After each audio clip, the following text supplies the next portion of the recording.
start it up, get all the oil nice and warm so we can drain it, put in the new liquid gold.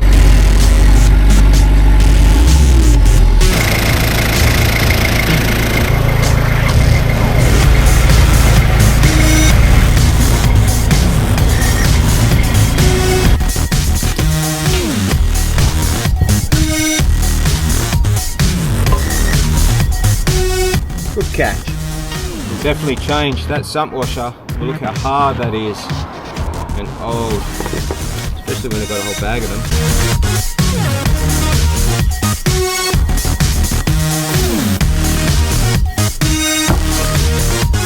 What we don't want to see is metal on the drain plug.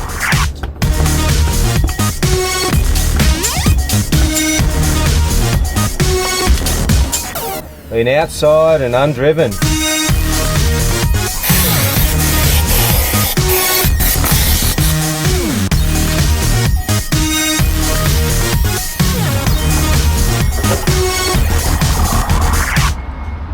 Now we didn't get 80/90 on this order. For some reason I thought I had it.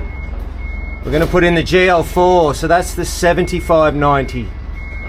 So we'll just warm it up a bit before we get stuck into her. So the example of what we talked about last episode, of the weights of the oils. So, perfect example. We normally run an 80/90 in the 5-speed. But we've got the GL4, which is a more advanced technology gear oil, but it's a 75W90, which means that the W is the winter, so the cold protection I have when the gearbox is cold and I'm trying to shift, it's a thinner oil, it's a lighter oil. So we'll just have to warm up the gearbox before we go giving it some stick. Now these hoses that we see underneath here, the red one I think is okay, but the hose that's inside that wrap is just heater hose. So that's going to the power steer reservoir that's on the tray and then over to the pump. So realistically we should have gotten a heavy duty hydraulic hose for that, but we haven't. It's on the list, just run out of time. Now hopefully that doesn't give us any grief. But in the spares box I do have a reservoir here that we can bolt up. It doesn't have the same volume of oil, but it does the job. We've proven that before. So we do have a backup if something fails us, and tons of oil. We ended up painting the cage before 2 runs back, I think it was. Yes, for woodpecker. So that meant that we had to cut the old silicone off this power steer reservoir. So we've zip tied it back on and I'll cut the ends off. Dramas here, I can't undo the drain plug on the front case. Oh, who tightened that up? So both transfer cases take the 8140. There's 2 drain plugs and 1 filler plug. So I generally overfill so that it does get good oil into the adapter.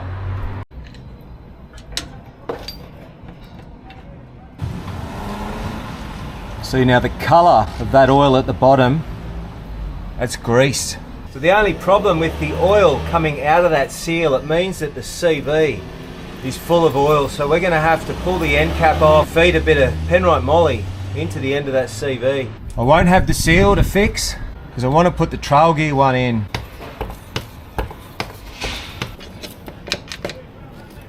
I guess first job is to jack the wheel off the ground and just see how bad the bearings are, because maybe the bearings have come loose doing that seal in again. No play at all in that. Not ideal, that's for sure. So that's the best I can do for now, is get some grease back into that CV without pulling it all apart and just pray that those Trailgear axle seals show up today before we leave. Some of the participants have already got their door stickers and shirts, if I've seen them recently, and others. We'll put them into order here. We're going to take the generator, we're going to run these lights. Figured, you know what, this is going to be the first of many, hopefully, so there's no point giving the viewers anything but the best. Now while they worked well on 240, we're not going to have that in the bush. We'll take up the trusty Yamaha. Let's test them out and see what kind of rev drop we're going to get, if any. So nothing.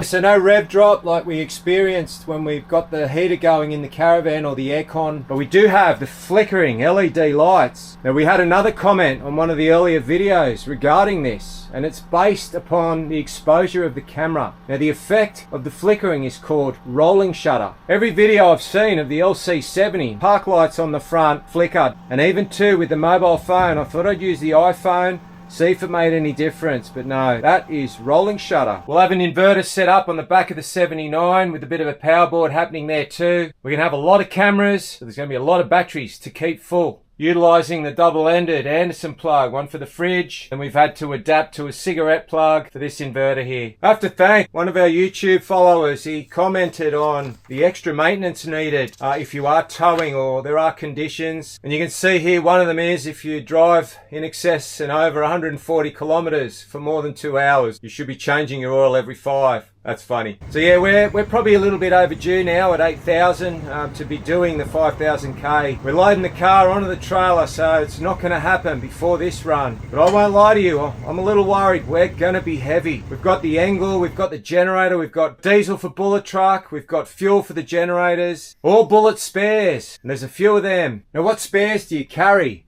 to do a 24-hour drive? So we've got 2 CVs. They'll be pre-packed with the Penrite CV grease. We've got a spare tail shaft. We've got a couple of spindles. We've got rear axles. A lot of little different bits and pieces in this blue box too. We've got tie rod ends, bearings, unis, nuts and bolts, lots of oils. The rear tail shaft we've got on the tray already. Now we don't have spare diff centers. Since doing the 80 conversion, no off the shelf 80 series with a 456 gear ratio. There's leaf springs in our spares pile. If you remember that little run we did and we bound that back driver's one really badly. So they'll come along in case we do need to change that one. So all the recovery gear we'll have on board with us. The toolbox we'll have inside this toolbox. So a fully charged battery will go in. It's almost 13 volt in case. Plus we're having dramas with the Jayco battery at the moment too. The next tow, we want those numbers, and I only just realised that this has got a protective film over the face. Let's see now if we can get it to focus.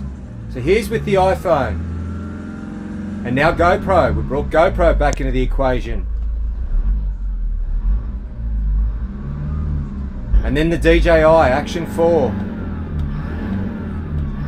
So safe to say, out of the 3, we know who's got the job, the iPhone. Last drive of the Fortuner. So the Fortuner's heading west. There's a dealer in WA that's bought it. It'll go over there and hopefully it makes somebody else as happy as it's made Shell and I. Thanks, and it's been a pleasure. We got the CAN bus alarm in too, so that's programmed into the ECU. Not through the central door locking module, as it did in the past. So with bullet on, I guess we kiss goodbye to some good fuel economy. That's around the 13.3 litres per 100, just driving around town, working. So we'll zero it now. So we're gonna go to litres per 100 this time. So I'm not doing the maths. All done through the steering wheel controls, so good. So we've changed it to litres per 100. So we'll monitor that when we're towing bullet to Mudgee. Next episode, we'll have some action from Mudgee. And as always, thanks for watching.